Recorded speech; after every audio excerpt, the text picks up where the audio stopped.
were sheep without a shepherd, were easily led astray. Now, I don't think the people knew they were. They probably thought they had it all together. But Jesus knew their hearts. Jesus knew their souls. And Jesus knew their weaknesses and their strengths. And so he began to teach them. That was the response after that image. Then he began to teach them. And one of the main things that he tried to teach them was that he was the good shepherd. That he was the only one that was going to be able to lead them into greater life, into eternal life. That it would be his guidance that would help them and lead them. He alone, the good shepherd. That was an image. And several times during the course of the year, I made reference back to that image. So this summer, what I want to offer to you is the one that we have in the gospel this time. It is a very powerful image. I think almost all of us can picture that. I mean, we've seen it in paintings, seen it in illustrations. Jesus out there asleep in the boat with the disciples, alarmed because this great storm has come up. I mean, that's an image that we all already know, don't we? So what I want you to do is to keep holding that image. Because I'm going to say a few things about it now, but as time has gone by, I'm going to keep referring back to that image. Because I think it has so much to offer us in our present time. So let's first make a couple of observations about that. First of all, one of the things that early Christians were trying to do was help everybody understand that Jesus wasn't just an ordinary man. I mean, here was somebody really special. Just how special you wanted to understand Jesus was up to you. But Mark is saying, Jesus was so special that, I mean, he's like God. Because in the beginning, in the chaos, in the watery chaos of the beginning, God brought order. God brought creation. God brought us into being. God brought order out of chaos. So you can see, reading this gospel, this is one of the things that Mark is saying, is this is Jesus. I mean, Jesus had that kind of power. The same kind of power we can look back at the beginning of time and see. But that's simply a surface reading. This is a rich story. And we benefit by beginning to dig into it and see more and more, especially if we see it as a metaphor for our life, and particularly as a metaphor for Christian discipleship. This image tells us a lot about how it is we are to live following Jesus.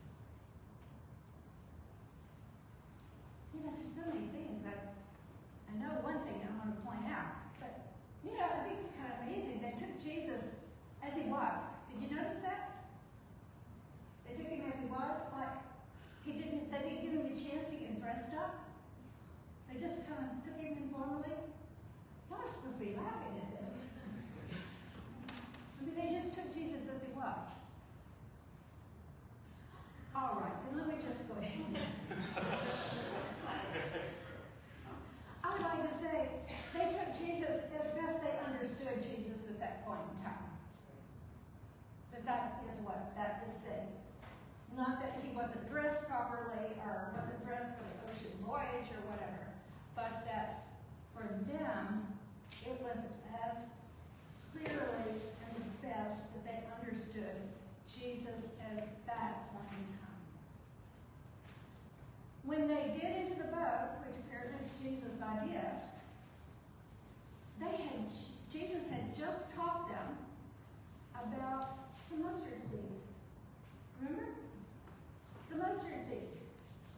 When God touches anything, it becomes greater than anything you can imagine, beyond what nature would provide. So he's already taught them that trust in God, because God can do great things.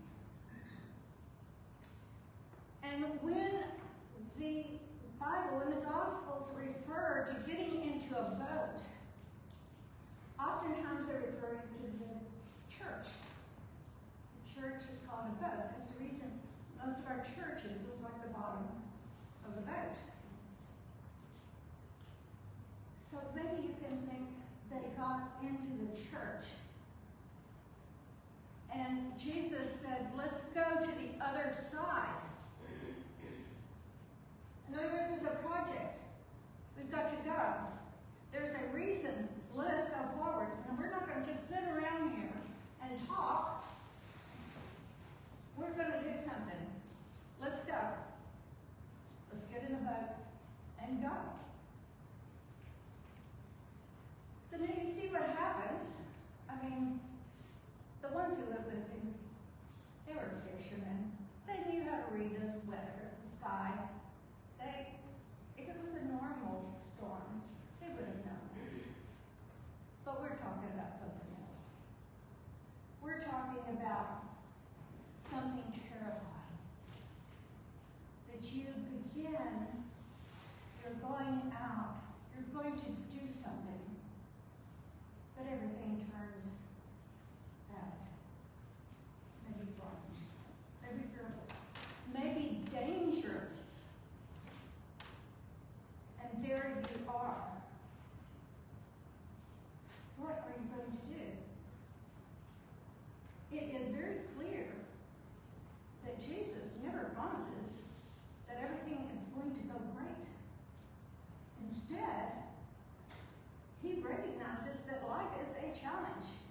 And if we follow him, we're going to have a lot of challenges. It can be really rough. You might really have to have a lot of courage.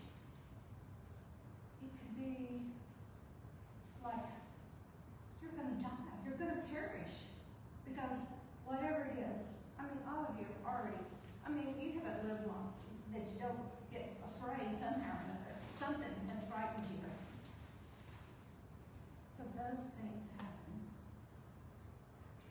And just as if we already know that God can help us, because almost everybody will cry out, "Dear God, help me in this." But what we're looking at is this thing about being afraid. Don't be afraid, he says. What, Jesus? We're supposed to do all this and not be afraid? Let me suggest to you that what he is talking about is don't be so afraid that you're frozen, that you can't think, that you're stupefied. That kind of paralyzing fear.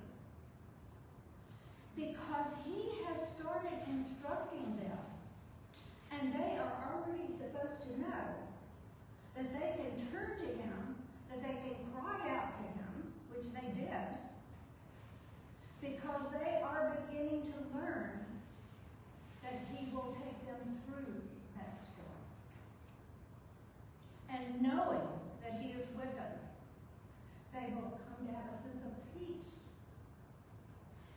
They will have courage. They will be able to do whatever it is